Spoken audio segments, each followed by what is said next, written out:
When I started journaling, like I didn't even know where to begin, and I was using I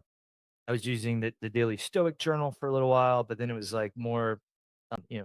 Stoic related questions every day. So I started writing, just kind of a summary on my day, and then eventually, I started. It was almost like a format of a summary, what I learned, what I was struggling with, what I was grateful for, um, what decisions did I make that day? So I could go back and look at those later, key decisions that from going to grab lunch with a certain person to, making a purchase, that I was going to end up having buyer's remorse a couple months later. And then I ended up, doing this for a while and then being able to see those patterns and kind of doing it in a format like that. It's cool to be able to like go back and kind of look at those different headings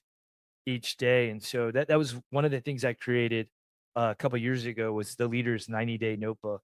and it's that journaling format because I feel like if for a lot of people, they're like, "I don't know where to begin. Do I say dear diary when I start?" And just I feel like that journaling seems like this mountain for a lot of folks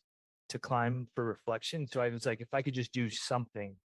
that Yeah. makes it very easily very accessible, and you do it for 90 days, then you don't even need the journal anymore. You could go grab whatever notebook works for you and then start doing your own form of journaling, just something to get started because it has been I'm not perfect and I still make a ton of mistakes, but I'm making less mistakes or different mistakes now than I was, a couple of years ago when I started journaling.